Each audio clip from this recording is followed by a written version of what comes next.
Would you like to accelerate your career and reach your full potential in just minutes a day? Welcome to the LEADx Show with New York Times best-selling author and Inc. 500 entrepreneur, Kevin Kruse. Hey there, everyone. Kevin Kruse here. Welcome to the LEADx Leadership Show. Next generation leadership is what we are all about. We want to help you to stand out and to get ahead. We want to help you to become the boss everyone wants to work for. Now, on today's show, I'm literally speaking to a leadership legend, one of the top leadership thinkers and influencers in history. Now, I had the chance to have a long lunch with him a couple years ago and was just blown away by his knowledge and his desire to make a positive impact on others. It's really sort of a life highlight kind of moment or meal back then. It was great to reconnect with him here and to talk to him about his brand new book. But first, if you're the kind of person who always says thank you, I hope you'll thank the LEADx team by taking 1 minute to leave a rating on iTunes or wherever you are listening to this podcast. It's the single best favor you can do for me. It's the best thing you can do to grow the LEADx family. And make sure to visit leadx.org for the free training course of the day. You don't even need to sign up with an email. It just go there and it plays. And while you're there, check out the LEADx Academy, over 50 courses that's going to help you to stand out and get ahead at work.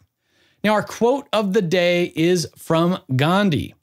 The best way to find yourself is to lose yourself in the service of others. Which brings me to the intro for today's guest. He is the co-author of the groundbreaking bestseller, The 1 Minute Manager. And all of his books combined have had sales of more than 21 million copies. They've been translated into 42 languages. His 65th and latest book, Servant Leadership in Action, is a collection of essays from 44 of today's top servant leadership authorities and practitioners. He is also the co-founder and chief spiritual officer of the Ken Blanchard Companies, which he started in 1979. Our guest, of course, is the legendary Dr. Ken Blanchard. Ken, welcome to the show. Well, Kevin, it's great to be with you. So a lot of my listeners, Ken, are younger managers, and you've contributed so much to the field of management leadership. But I'm wondering, what would be a first piece of advice you would give to a new or a first-time manager?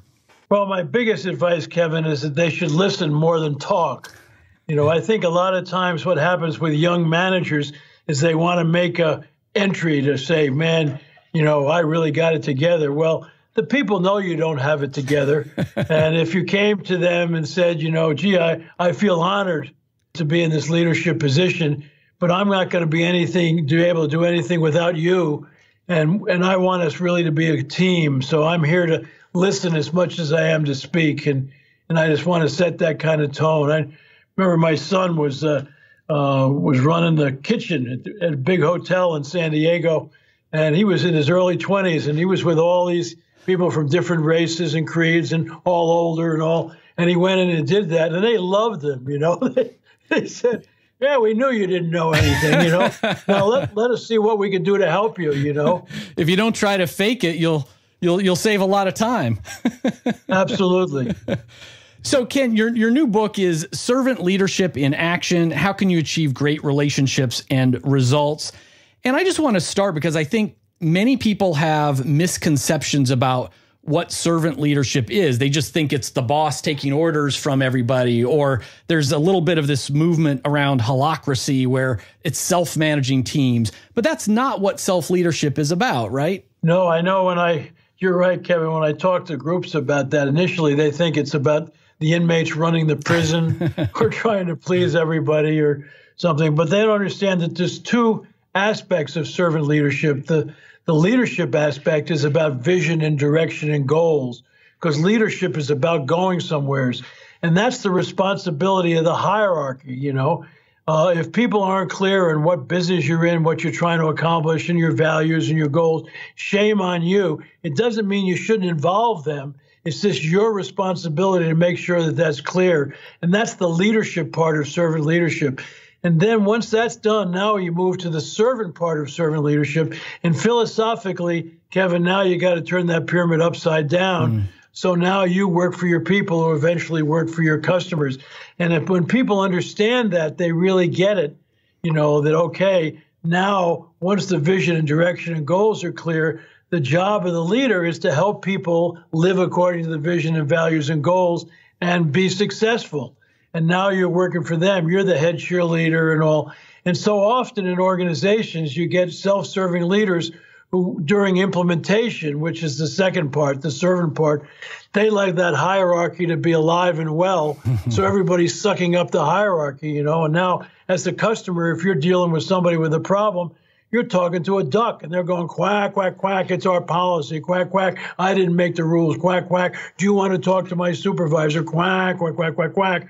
We call the supervisory a duck, the head mallard. They just quack at a higher level.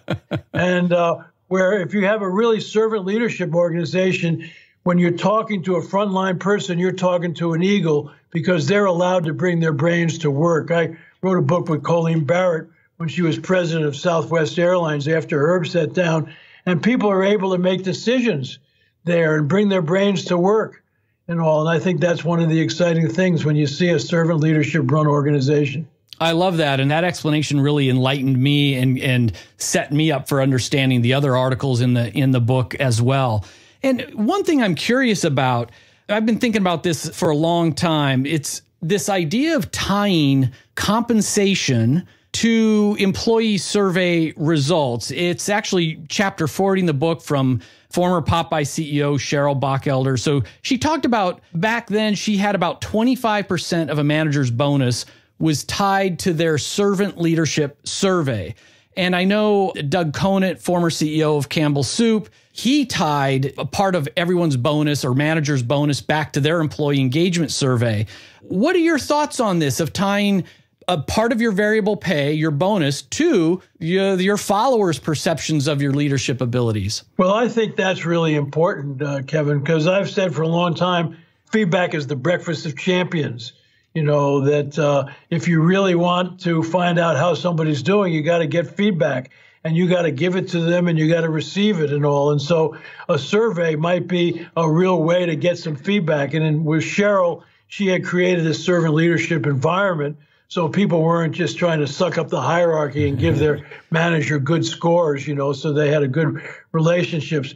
And so surveys are good, but I think you also need to manage by wandering around and interview and see how people are doing. Because to me, for every leader, the number one customer is got to be their people. Right. And if they take care of their people, if they empower their people will then take care of their number two most important customer, the people who use their products and services. And remember, in an organization, everybody has a customer, and some people have external customers, that they deal with, the salespeople and all. Some people have mainly internal customers like the HRD department, right. And some people have customers from, both aspects of the thing. But what are you doing in relation to that? But it all depends on how you're being perceived by your people. And I think getting that kind of feedback is really helpful. And I think compensation should do that. And if you do a great job with your people, they'll take care of your customers.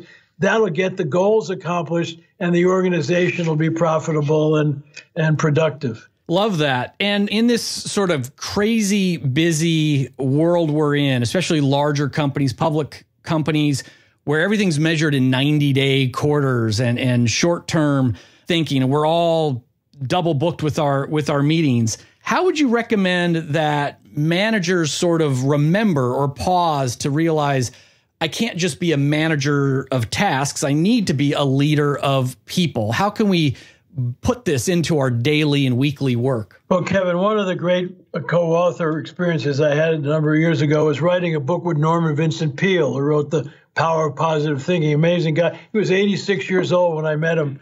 And one of the things that we said, we wrote a book called The Power of Ethical Management, Integrity Pays, You Don't Have to Cheat to Win, is we said that we all have two selves. We have an external task-oriented self that's used to getting jobs done. And then we have a thoughtful, reflective self. Now, which of those two selves wakes up quicker in the morning? Of course, the alarm goes off, and you jump out of bed and you're into your task-oriented self and all. John Ortberg's a good pastor friend of mine. He said we ought to call the clock, the opportunity clock, or it's going to be a great day, not alarm, and then you're trying to eat while you're washing, you're running around from, in the car, you're on the phone, then you're in the meeting and you're running and people are so into their task-oriented self that they really don't have time to reflect on who they want to be in the world and how they want to be that day. So one of the things that I've really talked about is that if you want to be an effective servant leader, you have to enter your day slowly. And by that I mean, I'm not talking about hours, but taking at least 10 minutes. I like to sit on the side of the bed and think about, okay, what do I have on my calendar for today? How do I want to be today? What do I want to do and all? And that's really very, very helpful in all, in setting a thing. And then I've never been much of a journal writer because, people write 4 colors and poetry and all. But Bill Hybels, who was a buddy of mine, was a big church in the Chicago area, was working with the Chicago Bears when Singletary was there. And he would watch the films after Bible study. And they always first looked at what do they do well and want to keep doing from the game before, and then what do we want to do differently? And he said, Ken, that's what a journal ought to be. And boy, it's been such a powerful thing. So at the end of the day, I have a journal and I write praisings, which is back to the 1 Minute Manager. Right. What did I do today that's consistent with who I want to be in the world? And then redirections. What would I like to have an instant replay? Because I would like to have done that differently. And, they say an unexamined life isn't worth living, and so if you kind of do that every day, you're going to kind of track where am I doing well and all that. So I think that you have to be intentional about being a servant leader and taking care of your people and not just, boom, racing around into the craziness of day. Just take that 10 minutes or more in the morning and say, hey, how do I want to be today? What do I have to do? And then kind of to reflect on that at night. I like this idea of using the journal as game film, just the way the professional athletes do, looking back and taking lessons from the day.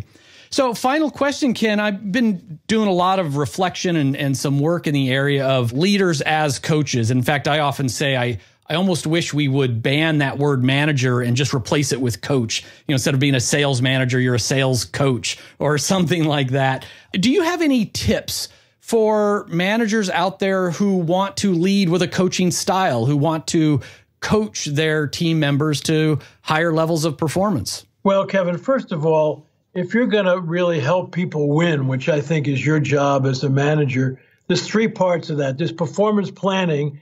That's when at the beginning of a period of time, you set goals and objectives. That was the first secret of the 1 Minute Manager, 1 minute goal setting. All good performance starts with clear goals.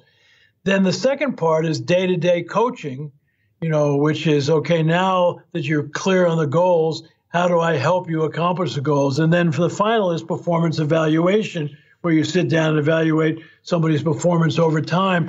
When I go around the world, Kevin, and ask people of those 3 things, where do you spend most of the time? Almost universally say evaluation, because they're filling out all these stupid forms on their people and all, which I think is really crazy. My feeling is that everybody in an organization ought to fill out only one evaluation form. That's on themselves. And the job of the manager is either agree or disagree. And that the biggest part of the whole coaching is that part where after goals are clear, what are you doing? You should be gathering data, wandering around, praising progress and cheering people on. If their performance is in a particular area isn't up to snuff, then, on the new 1 Minute Manager, we call it 1 minute redirects rather than 1 minute reprimand. You say, gee, it appears that, the performance isn't going in the direction. What can I do to help you get back on track and all that kind of thing? And that's where the bulk of the time ought to be spent, not on the evaluation and filling out forms and all that kind of thing. So it's really exciting. I wrote a book with Gary Ridge from WD-40, and he got really excited about this whole concept because, Kevin, you'll get a kick out of it. When I was a college professor for 10 years, I was always in trouble, investigated by some of the best faculty committees. But the problem is that the first day of class, I gave out the final examination. And they would say, what are you doing? I say, I'm confused. They say, I thought we were supposed to teach these kids. You are, but don't give them the questions in the final. And I'd say, not am I going to give them the questions in the final, what do you think I'm going to do all semester? I'm going to teach them the answers. So when they get to the final exam, they get A. Life is about getting A. It's not some stupid normal distribution curve. And I go into organizations and I'll say, how many of you every year go out and hire some new losers? You know, I mean, you lost some of your low people last year. We wanted to get some new losers to fill the low slots. No, you either go out and steal winners from other companies or you have potential winners. And why are you even thinking about a normal distribution curve? And so Gary started this whole thing in WD-40 that's changed the whole environment called Don't Mark My Paper, Help Me Get an A. And he's holding managers responsible for getting their people A averages, which is accomplishing the goals that they have set. And they have quarterly meetings, actually, where they can actually even change their goals all the way up to the beginning of the fourth quarter. Because a lot of times people will file goals and they leave them alone until somebody says, you got your annual performance review, and everybody, boom, they're running around trying to find the damn goals, you know. And so coaching is really so important because after goals are clear, your job is to help people accomplish the goals and win. And you do that by praising progress, redirecting efforts, being there for people. I love that. And what a story. That culture, total opposite from forced ranking and forcing the 10% out every year. So Ken, tell us, what's the best way for our listeners to find out more about you and, of course, the new book? Well, we have a website called KenBlanchardBooks.com. So they can go right on that and they can get good information on this Servant Leadership in Action book. And I'm just thrilled. John Maxwell wrote the foreword to the book. And I said, who do you think we should get to endorse it? And he said, Ken, all of them are already in the book. And so when you open the book, if you notice, the first 3.5 pages introduce all the people, including Simon Sinek and Brene Brown and Lencioni and Francis Hesselbaum and, you know, Marshall Goldsmith and just, you know, Lori Beth Jones and just all kinds of amazing people. And so I'm really excited about this. So you can find about this and all the other books that I've done, or you can go to Amazon and they have it, and Barnes and Noble and all that kind of thing. So nobody gets any royalties from this. We've created a foundation for servant leadership so that we can have money to support servant leadership efforts, because the world is in desperate need, Kevin, as you know, a different form of leadership. We've seen what self-serving leaders have done in a negative way in every sector of society around the world. And so this is about a movement. It's not just about a book. I love that. And I hope you and your co-authors continue to collaborate. I can't help but notice that in the music world, especially, I think it's now universal, but it started in the hip hop and the rap music. They would always collaborate. They would always have a lead artist featuring another artist. So to me, this is like a great hip hop album of some of the best thinkers collaborating, featuring each other on a single topic. And it's, I think, going to be, you know, your biggest book in a long time and a great movement. Yes. And there's not only just people who write about and study this field, but there's practitioners like Gary Ridge from WD-40. James Blanchard was president for years of Synovus. They won the best company to work for from Fortune so often that they asked him to stop applying, and they started an all-star list. And then Cheryl Batchelor, how she turned around Popeyes. And so it's not just, you know, people who write about it, it's that people have done it and all. There's a wonderful article about Pat Summitt, the old Tennessee basketball coach, you know, by one of her great players, Tamika Catchings. It's called Pat Summitt, Steely Eyes, Servant Heart. Wonderful article. And so it's just a great stuff. Great way to put it. Ken, thank you again for coming on the LEADx Leadership Show, and best of luck. Well, good. Thank you so much, Kevin. Take care of yourself. LEADx family, before I go, I got to give you some straight talk. Now, there's about 10,000 of you listening to this podcast this week, and all 10,000 of you should be members of the online LEADx Academy. That's my company. That's my startup. That is the thing I'm most proud of in my career. These are on-demand, video-based courses you can take on your phone, on your iPad, on your computer, watch or listen in your car, on the treadmill. We've got courses on management, leadership, communication, and more. And just diving into it, you don't understand how much good stuff is there. We have 8 different courses on productivity, For example, one course is How to Cure Procrastination. You know, how different would your life be if you could eliminate procrastination? I've got a lesson on how severe is your procrastination, another on the 4 procrastination styles, the 9-step procrastination cure, and even advanced strategies to cure procrastination. Now let's take a whole different area. Personal branding. We've got 8 different courses in that content domain. So if you're a consultant, a speaker, a writer, or you want to be one someday, start building your brand now. I've got one course on how to write viral articles. You know, people say I am everywhere because of my articles that go out on Forbes and Huffington Post and literally dozens of places. How to write viral articles. There's a lesson on how to read the mind of your reader. I always read the mind of my reader before I start the article. Same with my books, by the way. How do you write the perfect headline? What is the perfect article structure? What do you need to know about search engine optimization as you write your article? By the way, do you know that I have the most popular article on Forbes of all time? I think it's got about 26 million views. I wrote that article knowing how to read the minds of readers, write the headline, write for SEO. They're not all 26 million views, but that's how I did it. Try the LEADx Academy at leadx.org for free for 3 days. No risk. If you don't like it, then no harm, no foul. But right now, because we're technically pre-launch, it's at a ridiculously low $7 a month for a subscription. That's for the annual subscription. This is pre-launch special. Does it sound like I'm doing an infomercial? I'm selling you Ginsu knives? Yes, I know, but I need to break through to you. There's 10,000 of you that haven't signed up yet. Now, this price, we are going out of pre-launch. It's going to double in about a month. It's going to double a month after that. And the reason why you want to lock in your annual plan now is you're getting all this new stuff for the same $7. We're launching Microsoft Office training, a very cool 5-factor online personality assessment, and we're going to give you a chatbot powered by IBM Watson. Now, that's not coming until June, but you don't need to wait. It'll be a whole lot more expensive by June. So here's the takeaway. If you want to be a great boss, if you want to stand out and get ahead, visit leadx.org and just check out the free 3-day trial. And the final takeaway, leadership is influence. You influence when you take action and when you choose to be a bystander. It's just, which way are you going to be leading? Be mindful, be intentional. How will you lead today?